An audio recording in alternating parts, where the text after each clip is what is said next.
Salut raboteur et bienvenue dans cette deuxième partie de l'aménagement de la terrasse. Donc on s'était arrêté sur la terrasse basse et donc là on va faire la terrasse haute. Donc je me suis déjà permis de commencer parce que les premières sont vraiment très chiantes. Donc comment j'ai fonctionné? Et ben là j'ai très peu de possibilités de hauteur. Donc il a fallu que j'avise et donc je vous montre ça tout de suite.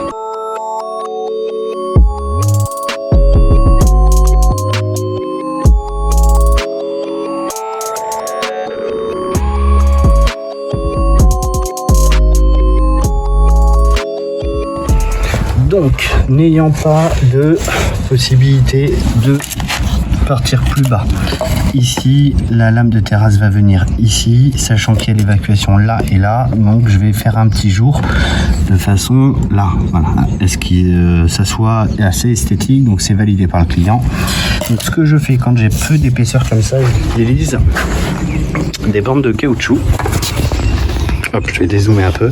Voilà, donc là j'ai plusieurs épaisseurs, j'ai du 3, du 6 et du 8 mm.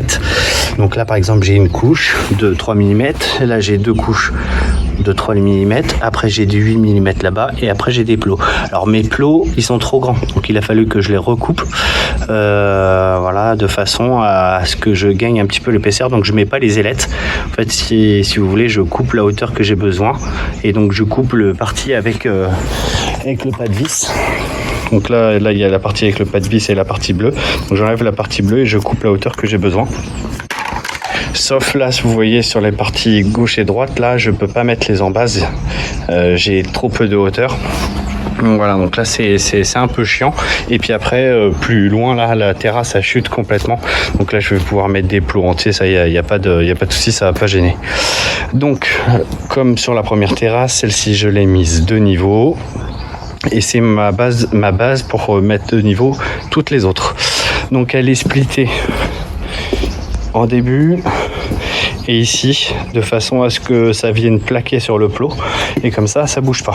Voilà, comme ça là moi je suis dessus et ça bouge pas, il n'y a pas de flexion. Et donc du coup après c'est simple, je viens mettre mon niveau à la perpendiculaire ici, je prends le même écartement. Je regarde le niveau de façon, donc je mets les cales que j'ai besoin, je viens fixer, je tire ma lambourde, je viens prendre avec ma grande règle le niveau, et dès que j'ai mon niveau, je mets toutes mes cales. Une fois que j'ai mis mes cales, je viens percer pour verrouiller tous mes calages. Et après, c'est ainsi de suite. Donc moi, je pars toujours des fenêtres, parce que c'est là où il faut être le plus précis. Et puis une fois que j'aurai fini les fenêtres, je vais reprendre sur le bout là, et on va finir tout ça. Donc je vous laisse regarder cette petite vidéo là et je vous reprends de temps en temps pour vous expliquer ce que je fais.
Bon, je vous reprends un petit peu là pour vous montrer un petit peu où j'en suis. Voilà, j'ai fait à peu près, on va dire, 1 mètre. Avec cette lame-là, on est à 1 mètre de terrasse. Donc, ce qui avait été décidé initialement, c'était une coupe unique. C'est pour ça que j'avais doublé les chevrons ici. Bon, au final, les clients, ils sont plus trop pour, donc on a décidé de partir en pause parquet. Donc c'est pas gênant, c'est juste un tout petit peu plus long. Donc on essaie de réutiliser à chaque fois quand on arrive au bout, un peu comme le parquet. C'est pour ça qu'on appelle ça la pause parquet. La chute, on va la réutiliser au bout là.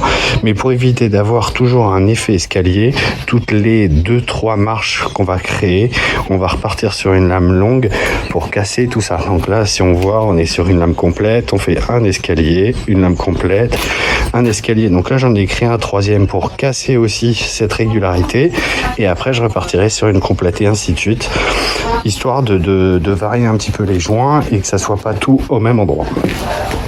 Donc là, je vous montre pas tout parce que c'est vrai que c'est assez répétitif. La pose de lame, je reprends quand j'aurai avancé un tout petit peu, voilà, quand j'arriverai à peu près sur cette terrasse-là.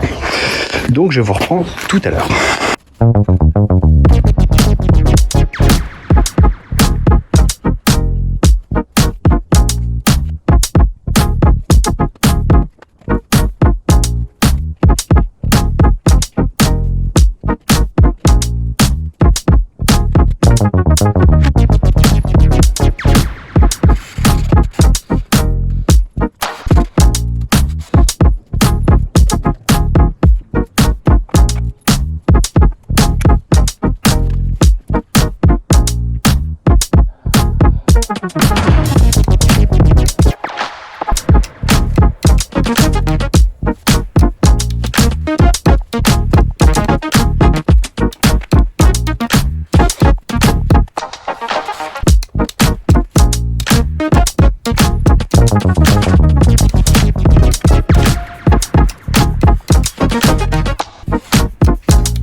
Et oui, malheureusement, j'ai pas pu finir le projet. Je suis en stand-by parce que, comme vous pouvez le voir, j'ai le bras en écharpe. Alors, ceux qui me suivent sur Instagram le savent déjà. Je me suis cassé la clavicule et du coup, c'est out pour moi. Donc, j'ai fait une chute. Je suis tombé et ça a lâché net. Donc, fatigue, surmenage, tout ça et tout. Donc, voilà. Je pourrais pas donner suite à ce projet. Je ferai la suite quand je pourrai reprendre les travaux. Donc, normalement, si tout se passe bien, à partir de mi-novembre, je peux reprendre le chantier. Il va falloir faire de grosses réducs au niveau de l'épaule parce que bon, j'ai de la chance, c'est pas douloureux, mais va falloir quand même travailler un petit peu tout ça. Donc, je suis désolé, je vous montrerai la fin du projet plus tard. J'espère que la communauté va accepter tout ça. Je vais pas pouvoir mettre de vidéo pendant un certain moment parce que là, du coup, je peux rien faire. Le moindre effort, ça tire sur ma clavicule et du coup, c'est trop douloureux. Donc voilà, donc j'espère que vous allez faire vivre la chaîne encore un petit moment, le temps que je me rétablisse. Je vous dis à bientôt. N'oubliez pas de partager, d'abonner, de vous abonner si c'est pas déjà fait. Mettre un pouce en l'air, c'est super important pour le référencement et je vous dis à bientôt. Ciao.